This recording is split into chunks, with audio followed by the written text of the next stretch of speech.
Hello welcome to Rudra news. నేను సౌందర్య. యువతులను trap చేసి private వీడియోలతో బెదిరింపులకు పాల్పడుతున్న వ్యవహారంలో అరెస్ట్ అయిన మస్తాన్ సాయి బాగోతాలు హార్డ్ డిస్కుల కొద్దీ బయటపడుతున్నాయి. హీరో రాజ్ తరుణ్ మాజీ ప్రియురాలు లావణ్య ఇచ్చిన ఫిర్యాదు మేరకు మస్తాన్ సాయిని అరెస్టు చేసి బాచుపల్లి పోలీసులు రిమాండ్ రిపోర్ట్ సమర్పించారు. ఈ రిపోర్టులో మస్తాన్ సాయి అరాచకాల చిట్టా మొత్తం బయటపెట్టారు పోలీసులు. లావణ్య ఫిర్యాదు చేసినట్టుగా ఆమెను హతమార్చేందుకు మస్తాన్ సాయి ప్లాన్ చేసినట్టుగా పోలీసులు నిర్ధారించారు.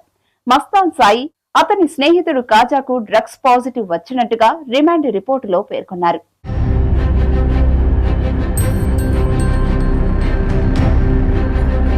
డ్రగ్స్ తీసుకొని ఆ మత్తులోనే లావణ్య ఇంటికి వెళ్లిన మస్తాన్ సాయి వివాదం సృష్టించినట్టు పోలీసులు పేర్కొన్నారు.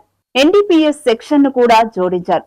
మస్తాన్ సాయి ల్యాప్టాప్ లో ఉన్న లావణ్య వ్యక్తిగత వీడియోలను నటుడు రాజ్ తరుణ్ గతంలోనే తొలగించగా అంతకు ముందే ఆ వీడియోలను ఇతర డివైస్ లోకి మస్తాన్ సాయి కాపీ చేసుకున్నట్లు పోలీసుల దర్యాప్తులో తేలింది. లావణ్యను పలుమార్లు మర్డర్ చేయడానికి మస్తాన్ సాయి యత్నించినట్టు విచారణలో వెల్లడయ్యింది.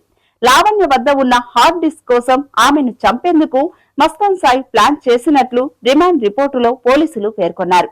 ఈ క్రమంలోనే జనవరి 30వ తేదీన లావణ్య ఇంటికి వెళ్లి చంపేందుకు యత్నించినట్టు వెల్లడించారు. పోలీసుల దర్యాప్తులో మస్తాన్ సాయి బాగోతాలు బాగానే బయటపడ్డాయి. వీకెండ్స్ లో తన విల్లాస్ లో భారీగా డ్రగ్స్ పార్టీలు నిర్వహించేవాడు. ఆ పార్టీలకు అమ్మాయిలను పిలిచి వారికి డ్రగ్స్ ఇచ్చేవాడు. అమ్మాయిలు డ్రగ్స్, గంజాయి లాంటి మత్తు పదార్థాలు తీసుకుంటున్న సమయంలోనే వీడియోలు రికార్డ్ చేసేవాడు.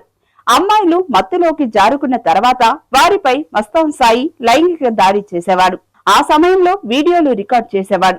పోలీసులకు అలాంటి వీడియోలు, సెల్ ఫోన్లు, హార్డ్ డిస్కుల్లో కుప్పలు తెప్పలుగా దొరికాయి. Mastan Sai cell phone, hard డిస్కులపై ఎఫ్ఎస్ఎల్ బృందం ఇంకా దర్యాప్తు చేస్తోంది. అయితే స్వయంగా సాఫ్ట్వేర్ అయిన మస్తాన్ సాయి ఈ వీడియోల కోసం ప్రత్యేకంగా ఓ యాప్ నే క్రియేట్ చేసినట్టు తెలుస్తోంది.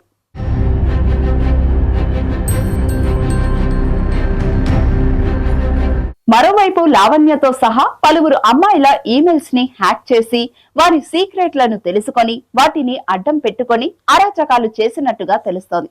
కాగా మస్తాన్ సాయి భాగోతాలు ఇంకా చాలా ఉన్నాయని, అవన్నీ తానే స్వయంగా చెబుతానంటూ లావణ్య ఇప్పటికే స్టేట్మెంట్ ఇచ్చిన విషయం తెలిసిందే. ఇలాంటి మరో టాపిక్ తో మళ్ళీ కలుద్దాం.